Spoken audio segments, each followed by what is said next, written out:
This happened about 7 years ago, ironically on Halloween night. It was pretty late, close to midnight, so all the kids in the neighborhood had already gone home. Even our neighbors across the way had stopped playing their corny Halloween tape. You know, the ones with the creaking door sounds and witch cackling. It was just me and my cousin Q, sitting in the living room. Now, my other cousin, who was about 4 years old, had left her doll laying on the floor, face down. It was one of those baby alive dolls or something like that. The ones with the moving eyelids. Q had issues with that doll the moment it was bought. She hated it and said it was creepy. In fact, she often threw it down the basement stairs. I had no problems with it, and so it stayed on the floor so my little cousin could pick it up in the morning. It was very quiet for about half an hour, until I heard a loud, rasping, shuffling noise that seemed to be coming from outside. It sounded like an older man right outside our window. I turned to Q, who looked back at me. "Did you hear that?"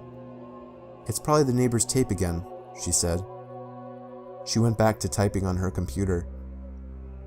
It was silent for another minute before we heard the rasping noise again, louder this time. It sounded like the man was trying to say something. I got up from the couch and peeked out the window. Absolutely no one out there, not even in the street. Our neighbor's house was dark. It was as still as any night in our quiet neighborhood. "There's no one out there," I said, looking back to Q. She didn't say anything. I was kind of getting freaked out. Another minute passed, and this time there was whispering, but loud whispering. I remember it sounded like a kid and a woman. Q finally looked up from her computer. "It's that doll," she said. Of course she thought it was. She was very superstitious. I gave her a skeptic look. Let me say this, I don't believe in the paranormal. I leant down and picked up the doll. It was fine. Her eyes were closed. I forgot to say that it had a voice box thing in it, but it didn't have any batteries. I put it back down. "No, it's not. Just leave it alone," I told her. It was silent again. I went back to my seat on the couch. The rasping started again, and I heard the man say something garbled, followed by wheezing. I jumped up from the couch. I was going to see if it was coming from the backyard. Just as I started walking, I noticed that the doll had moved a little. I picked it up again and turned it over. Its eyes were open and it was heavier than before. I dropped it and Q threw it down the basement again. I still have no idea what to think. Q denies it ever happened, and my little cousin never asked about her doll after that. I saw the doll only one time after that, on the top basement step laying on its side. This time, I pushed it down the steps.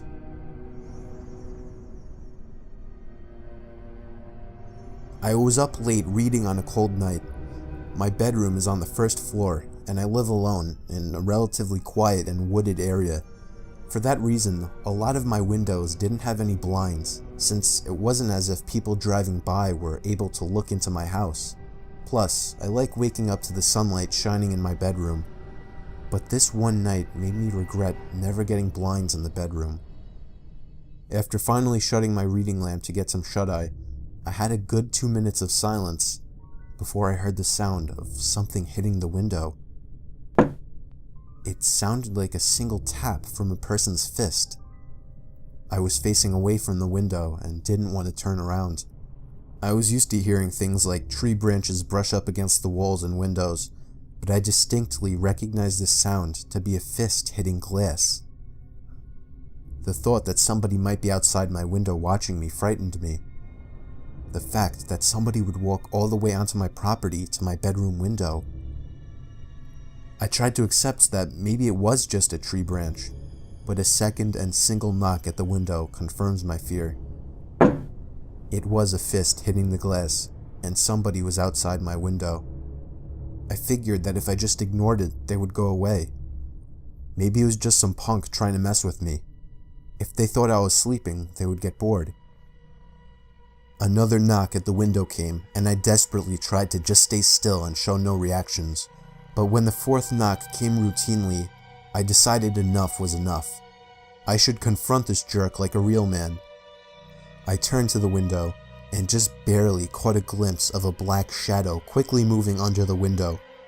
For some reason, actually seeing something at the window killed any courage I had, and I ran to the kitchen phone and called the police. They said they would have an officer over in 10 minutes. When I hung up, I saw something in the corner of my eye. I turned my head and saw somebody standing outside my kitchen window, surely looking at me. Only for a second though, because as soon as I noticed, he took off. Somebody was watching me through all the windows. Then I received a disturbing phone call. It was my neighbor, who also happens to be my best friend. He happened to notice through his window that 3 people dressed in black walked onto my property earlier, one of them with a sharp, shiny object in his hand. This only made me panic even more. I ran upstairs where I knew I couldn't be watched and hid in the bathroom. I heard constant single knocks at the front door downstairs. No way it was the police. I just prayed they would get there in time, and thankfully, moments after the knocking stopped, I heard heavy banging at the front door, followed by someone screaming police. It turned out to be the cops, but whoever the 3 men were already gone into the woods. It might have been more than 3, I don't even know. All I know is they were never caught, and that I went out to get blinds the same week. My parents are divorced and I was living with my dad. I'm an only child, so the only time I was around kids my own age was when I was out making friends with kids on the block. There was this one kid that lived on the corner of my block. His name was Tom.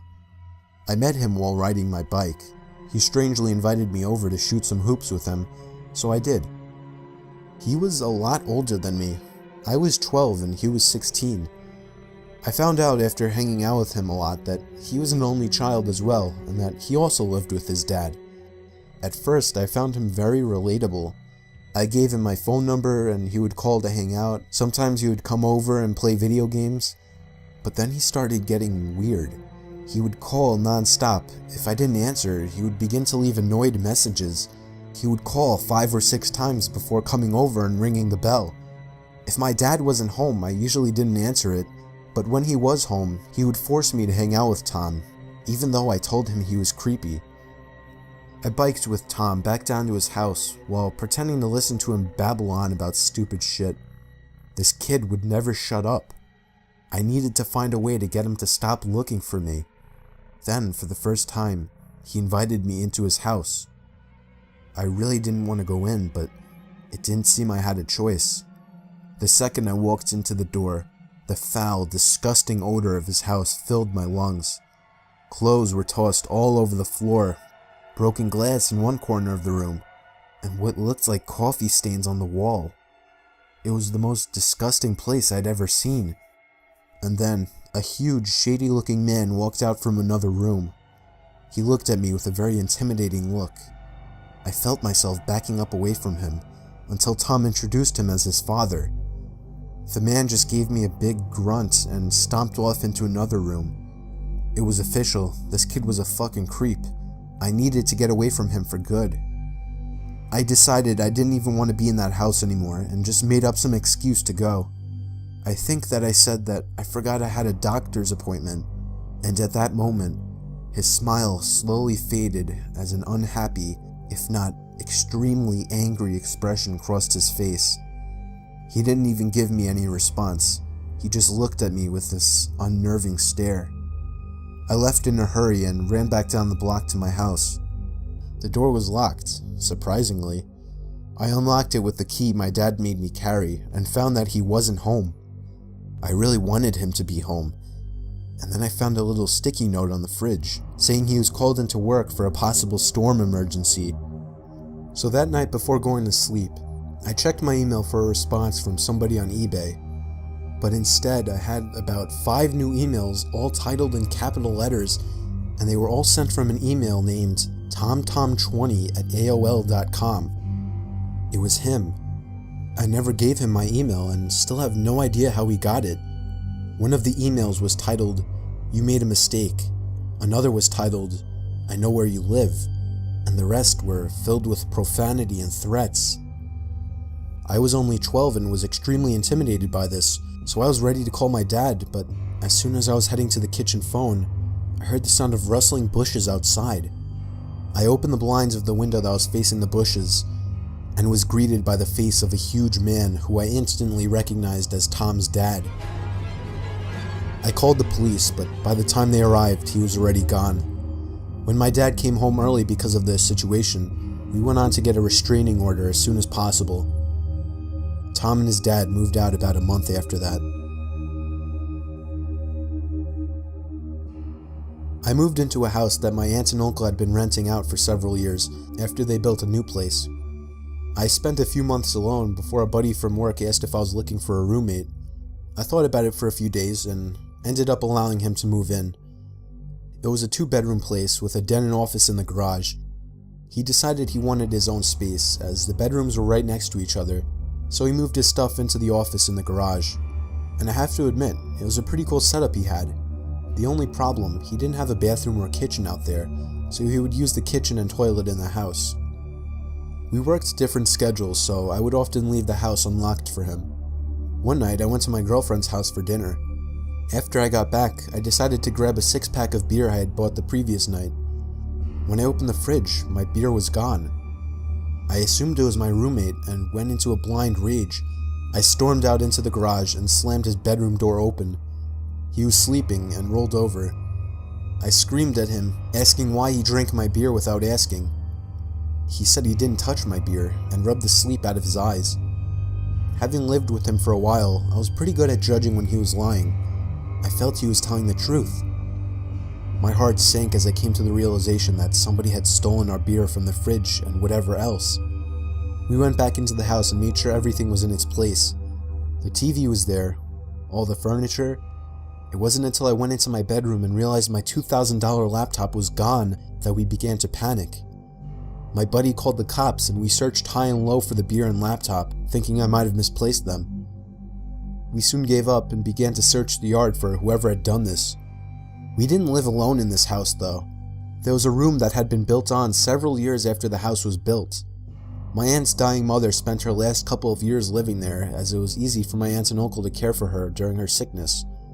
When she died, they began to rent the room out to a strange woman, before eventually moving out themselves and renting the rest of the house out. The woman remained there until we moved in, and my aunt and uncle had their concerns with her. They believed she was a drug addict, which became evident to us during our stay there. She behaved erratically, and we would hear strange noises from her end of the house all hours of the night. Her brother moved in several months after we did, which was strange because her place was a 1-bedroom suite. We figured he just slept on the couch or something. He was even weirder than her though. He wouldn't acknowledge me when I pulled up into the driveway while he was sitting having a smoke. Trying to make conversation with the guy was pointless. He basically just stared through your soul. One night he even asked my roommate if he could score him drugs. That night during our search for the burglar, we went out to the garage door, only to find bare footprints in the snow. The footprints led from their suite door to our garage door. We put 2 and 2 together and began banging on their door. We said we knew it was him and he'd better answer the door. Someone inside lifted the curtain and made eye contact with me, which to this day still gives me chills. The cops showed up and took down all our information. They scoured the house and found nothing and no one. We showed them the footprints and explained that the people living in the suite were drug addicts. We gave the officers their names. They ran their names in their cruiser and came back to inform us that the man had a warrant in another province and was convicted of breaking and entering several years back. The cops knocked on their door for several minutes and identified themselves as police officers to no avail. They informed us that because the warrant was from out of province, and technically the man hadn't committed a crime, there was nothing they could do about it. The cops left and it was 1 a.m., so my roommate and I went to bed. The door that connects the 2 weirdos' suite and my part of the house can only be locked from their side of the door. I completely forgot about this before falling asleep. During the night, I heard footsteps outside my door and a few loud bangs. My doorknob began to shake violently. I was barely awake and brushed it off as my roommate. Luckily, I always lock my bedroom door at night. The next morning, I asked my roommate what was so important at 3 a.m. that he would need to try and get in my room. He told me he slept through the night and hadn't even got up to go to the bathroom. My heart sank. I told him what had happened during the night. I have never been more glad that I locked my door at night, due to some silly childhood fear that I've held onto into adulthood. To this day, I wonder what would have happened if I left my bedroom door open and that man got into my room. Needless to say, me and my buddy moved out of that place a few weeks later.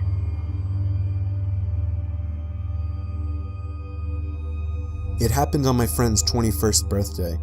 We were throwing him a big party filled with alcohol. There were a lot of people I didn't know there. It was just chaotic in the house. There were probably 100 people.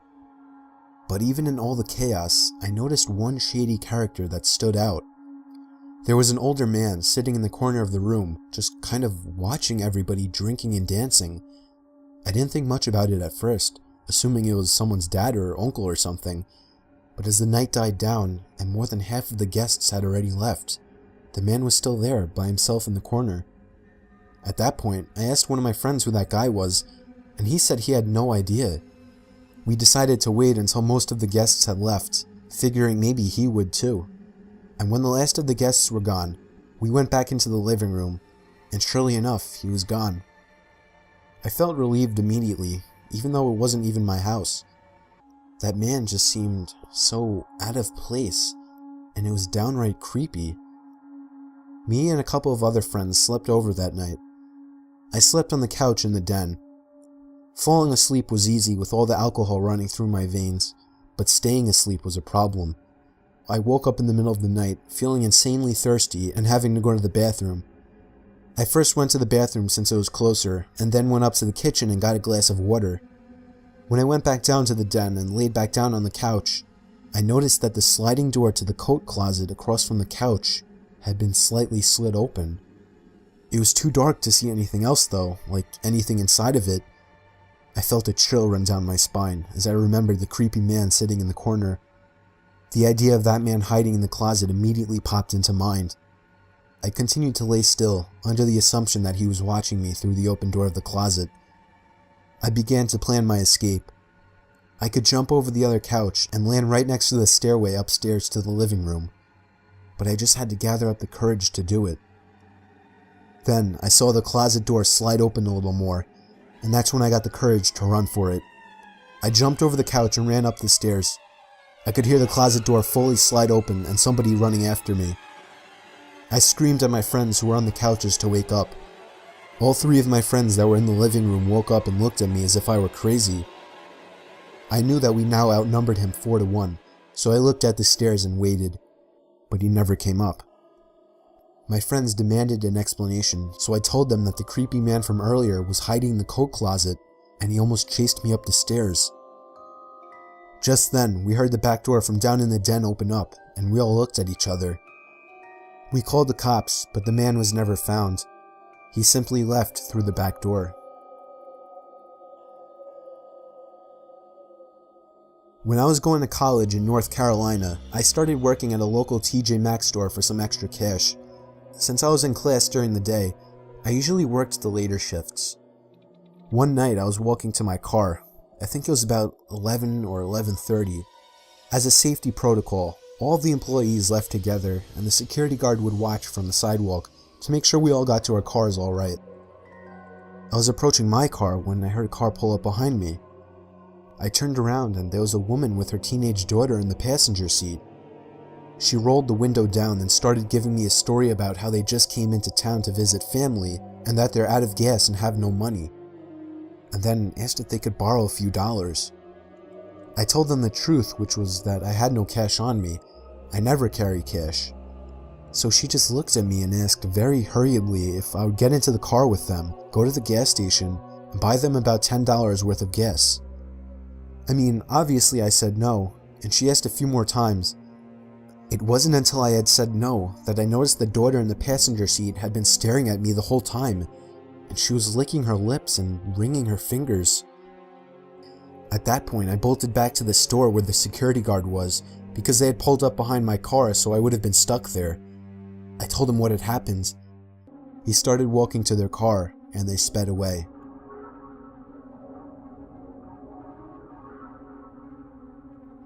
Working the night shift always sucked.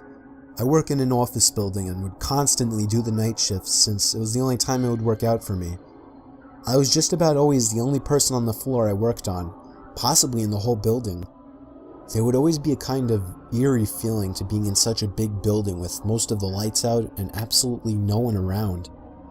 But on the upside, it was peaceful and less stressful, and I was able to get a lot of work done. There was this one night though. It was a Friday night, around 2 in the morning. I was typing away on my keyboard when I heard a noise from outside my cubicle. It sounded like just a random crack from the walls or something. It's unusual in this building, but I didn't get too concerned about it. I resumed typing away and was once again interrupted by a sound. This time, the sound of a computer starting up. It caught me off guard. I was sure nobody else was working the night shift. I stood up on my chair to get a view over the cubicle walls. The glare of a computer screen in the dark was visible in a cubicle on the opposite side of the room. Then I did something stupid, something I regret. I asked if there was anybody there in a yell, hoping to get an answer from a fellow employee. But instead, I saw the glaring light of the computer monitor across the room turn off, and there was once again nothing but darkness on that side of the room. I started getting nervous. I turned off the lamp and computer screen so that I wouldn't give away my position to whoever that was. I crouched down and tiptoed out across to a nearby cubicle. There was just utter silence. I sat waiting for something to happen for God knows how long, but I eventually decided the coast was clear. I tiptoed down past all the cubicles until I reached the opening near the exit door to the stairs and elevators, and that's when I realized that my fearful suspicion was true. There was a man crouched down behind a plant in the corner of the room, dressed in all black. I felt my heart sink as I noticed him, but it didn't seem like he knew that I noticed him. I turned back to the stairway door. There was no way I was going to wait for the elevator and take a chance. I casually opened the door and closed it behind me, proceeding to walk down the stairs. After making it down about 2 flights of stairs, I heard the door above me push open aggressively, followed by manic echoing footsteps coming fast down the stairs. I raced down the stairs, running as fast as I could, all while the footsteps above me were getting louder. I finally made it to the first floor, raced through the lobby, and out the front door. Whoever was in there didn't follow me.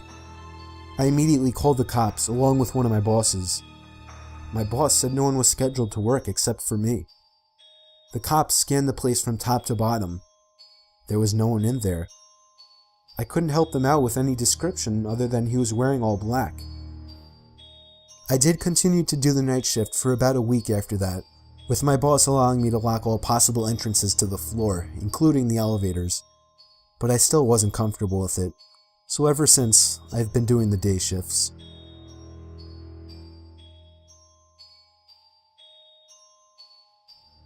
It was 4 a.m. on a Saturday night. I woke up to my stomach rumbling, and nothing is worse than trying to sleep on an empty stomach. So I got out of bed and made my way to the kitchen to make a sandwich.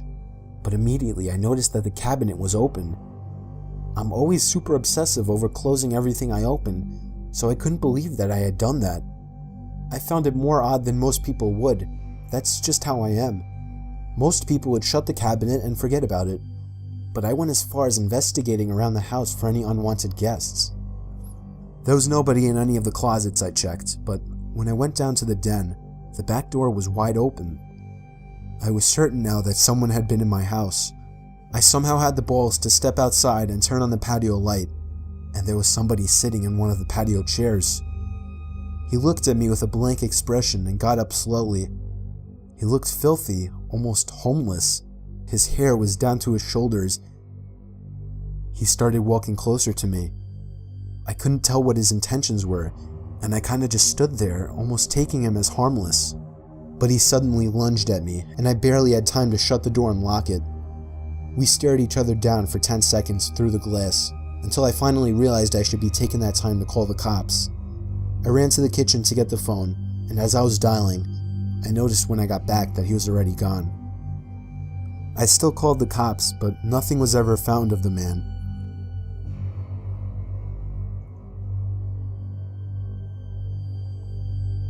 This is a very weird story that took place a few months ago. I still live in the same house this happened in. I have an electrical outlet under my bed that I use to charge my phone with. I leave my phone up on the ledge above my bed every night, usually using it as an alarm. However, something strange started happening on a Monday night in February. I woke up to my alarm clock blasting. Only it was still dark out. I looked at my actual alarm clock sitting on my desk. It was 4 in the morning. I wasn't sure if I'd accidentally set a new alarm. The alarm was titled Down. I unset it and went back to sleep, not overthinking it. The next night, I woke up again to the sound of my phone's alarm clock blasting. I saw that the time was 3 in the morning, and the alarm clock title was set to Beneath. No way had I set that alarm. I would remember something like that. I figured my brother was playing a joke on me somehow. The next morning, I told my dad to tell him to stop messing with my alarm clock, that it's interrupting my actual sleep on school nights. But he swore on his life that he had never touched it, and I kinda believed him. That night, I put a password on my phone and wrote it on a sticky note just for safekeeping. I hid the sticky note on the wall behind my bed and made sure no extra alarms were set. The only one was set for 8 a.m. I fell asleep, but once again, I woke up to the blasting alarm clock in total darkness. 2 a.m. The alarm was titled The. I was a little freaked out now. Something was really wrong with my phone. I was sure someone was hacking into it. The next day I left it off for the whole day in hopes that whoever was messing with it would forget about it. And that night I used my actual alarm clock on my desk as an alarm instead. I set it to 8 a.m. and went to sleep, but when I woke up, there was once again no sunlight. My alarm clock was off, so I couldn't see the time. It was my phone. It had been moved to the ledge, but the alarm clock sound wasn't the usual marimba. It was some kind of distorted screaming sound.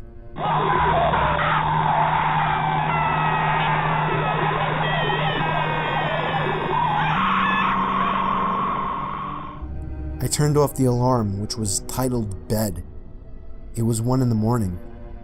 I was laying there clueless, not knowing what to think.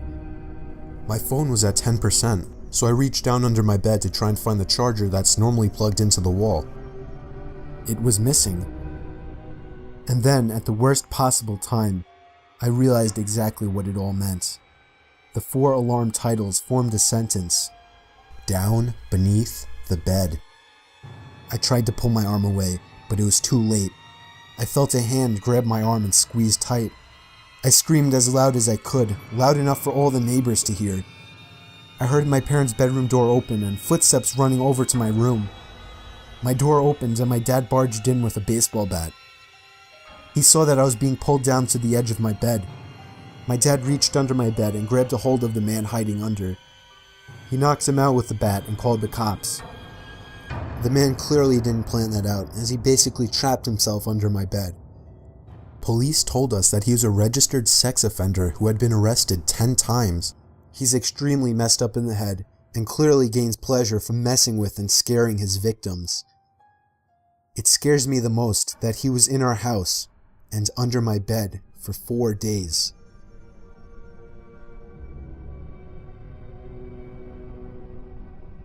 The most horrifying experience that ever happened to me didn't even directly happen to me.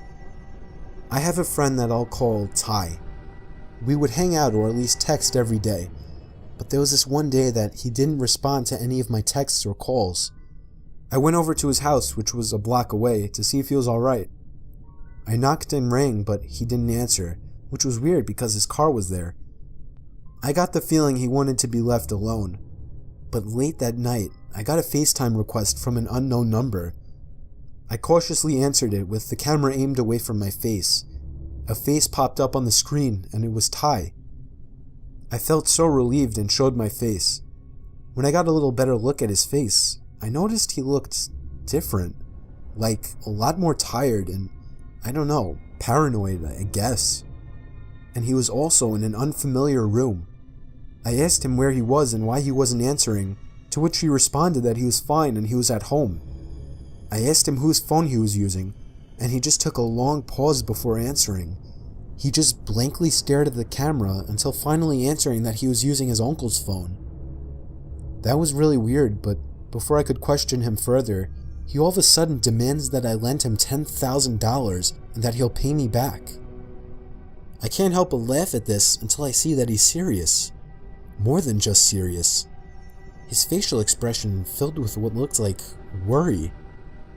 I asked him why the hell he needed so much money, and there was once again a huge pause, with him just staring into the camera.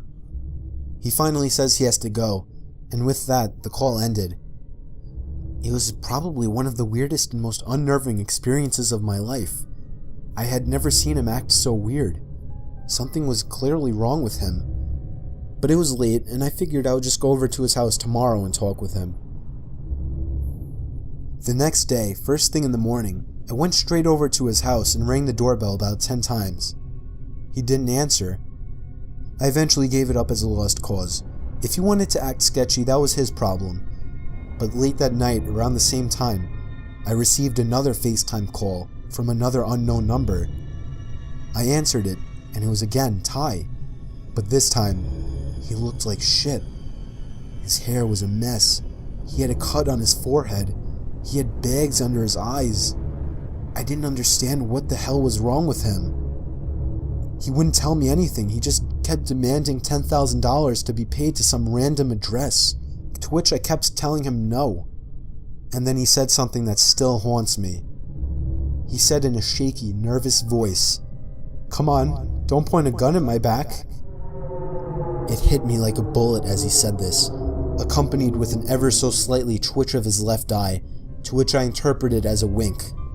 But then, the call ended abruptly, and I can only imagine what was going to happen to him. By some miracle, I remembered the address and sent the cops there right away. It was an old abandoned house on a basically deserted block miles away from my house.